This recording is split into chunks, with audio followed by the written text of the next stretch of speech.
Hi there. I recently was asked by a new starter of ours, Andy, to prepare something on a culture document that I took her through, which one of the things we cover is a single screen to try and explain everything that we do from an SEO point of view, start to finish, one screen. How would you consolidate what we need to get covered? And upon finishing that, she said she think it'd be a great idea if you prep this into kind of like a keynote. So here I am. Hope you found it useful. So when it comes to SEO, one of the most important things you need to cover as a starting point is an understanding of the keyword universe that relates to your business, its offering, and critically how consumers, human beings, are engaging search when they look for the products or the services that you offer. We refer to this as keyword research. Now, it's typical for people to take this quite flippantly and to really look at it in a really shallow manner. And what I mean there is they'll look at a keyword related to exactly what the offering is, and they'll look at the volume and say, oh, that looks like there's lots of volume there. We'll target that one. Where our approach is a little bit more strategic, to say the least, and all-encompassing. And really, there's two main things that you do want to look at. Critically, you want to look at keyword intent. So what is the intent from Google's perspective when a certain query is put in? And you get some clues when you look at the SERP, the search engine results page, i.e. the screen you see when you Google something. What are the results that Google is returning? For an example, if you are searching for a spark plug, Google's very likely to serve back a video in terms of how to install a spark plug, because it perceives that the intent behind that query is, people are going to be looking for help. As opposed to if you're looking for a spark plug near me, it's going to serve you a very different result. So understanding the intent behind specific queries helps you understand what do you actually need to produce further down the line to be able to rank and be visible for that if you deem something to be relevant. You may have built your websites without this performance first approach and simply followed like a brochure outlook. And actually, in order to be visible for the thing that you're selling, what Google really wants you to do is to produce a video that covers specific things. Now, if you don't do that research phase and understand the intent behind specific keywords, you'll have missed that entirely and you fundamentally aren't ever going to perform. One of the other things that you want to look at is, of course, volume and variations. How are people searching for things? What is the terminology they're using? That will vary from country to country, even for the same products. Between different product verticals, it will vary. Between different services, it will vary. There are many nuances there, and it's the job of the agency to go and figure out all these different ways that people are searching. That gets consolidated into a document that says, this is how we go about achieving success for the things that you offer, for the things that you sell, for the value that you bring to the market. This is how we structure content to perform against that. It's a really, really, really critical piece of work, probably the most important that one does. This is followed by technical research. So again, extremely nuanced, and you could do an entire podcast on this alone. But at a simple level, it's about understanding technically what are any of the inefficiencies on the site. If it's an existing one, if it's a new one, it's about establishing a best practice framework based on the content that we know we need to provide, and the information architecture that's going to house it all together.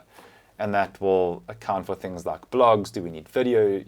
What are the types of things that need to be on this website? And technically, what do you need to support that?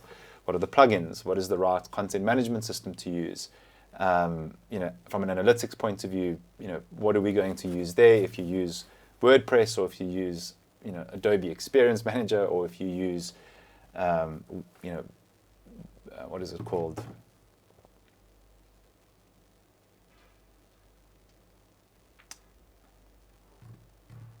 Or if you use Wix, you're going to have very different plugins. You're going to have very different development requirements there. Once you've got that understanding, it's then about, slightly more detailed things would be like, how do you implement schema on the website if that's going to be very important? How do you structure content on the page? Are headings and title tags being used properly? Are pages indexed, at a really simple level? So there's a technical process of understanding if it's an existing website, what are the inefficiencies, where are there gaps, and we like to try and prioritize this with quick wins and mid and long term, strategies, for more complicated stuff. It's really important you come out of this phase of work with things that you are relatively easily able to implement so that you can start to see some momentum building. Once those two processes have been completed, that gets consolidated into a strategy. With that being understood and signed off, you then go into a process of crafting content. Now, sounds really simple, but depending on what is required, this could be video production, it could be multimedia assets, it could be long form, it could be blog, it could be if you are looking for vehicle finance as an example, you need to have a vehicle finance calculator, which would mean that needs to go and be built. So there's a process of crafting content you need to perform that follows this. And once that has all been done, we would do an on-site update. So you'd update the website with all of these things. And we'd then say that we've established a foundation for performance upon which we can build. And that, for us, at least as Mickey Lou, enters us into what we call an always-on phase. Retainer, there's, again, lots of different terminologies that people might use for this. But basically, you go into a never-ending sprint process where you're basically repeating the previous steps based on data, based on performance, based on results. So constantly understanding where are we performing, where are we doing well, and what is the workflow required to fill in the gaps in between those two things. It's a never-ending process that is, rather than laundry list led, it is business needs and performance led. And it's basically a never-ending process. We've yet to reach an end point with any client where we can say our job is done, there's nothing left, there's no more opportunity on the table, such is the nature of search and the ever-changing environment that we're in. With all this being said, it's important to give KPIs. So what are the things we believe we should be measured on based on adding value to any customer that we work with? So you've got to think universally what things are applicable. Now, the first two KPIs are what I would call interleading KPIs. They're interleading metrics that drive the end result. And the first and the most important is rank. We have to be able to show, any search company has to be able to show you, whether it's paid, whether it's organic, you have to be able to see, before I worked with you, where was I from a ranking point of view? What was my impression share? What was my share of voice, whatever you want to call it. What were my rankings for key transactional terms?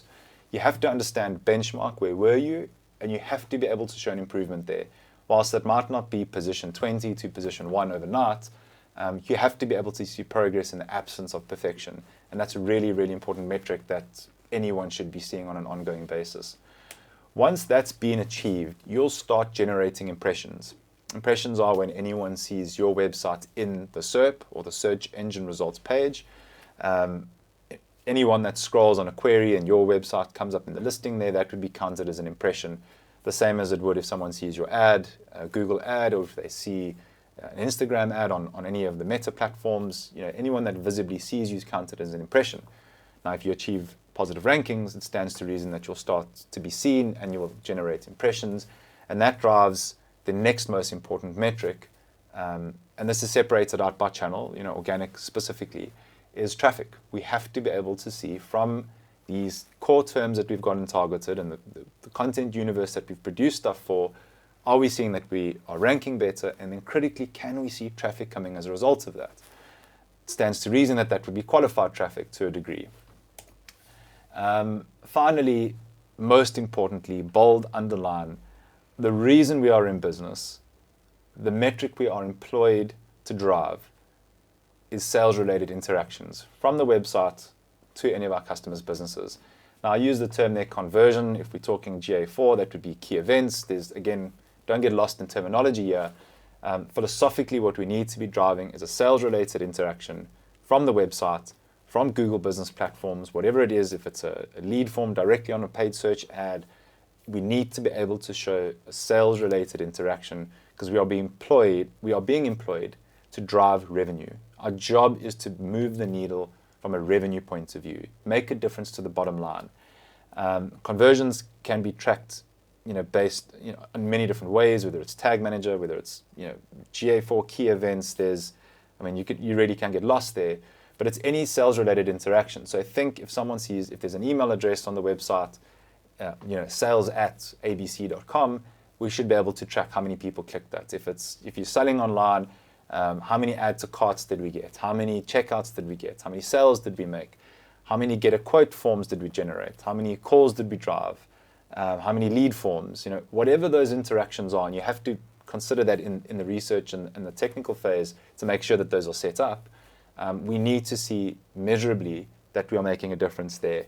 And that would typically leave and go into the client's environment, CRM systems, in a more sophisticated corporatized environment, or to an administrative person, in a more sort of simplistic environment. But the point is there has to be tracking from agency's point of view, the marketing qualified lead, to the client's environment that says sales are being driven.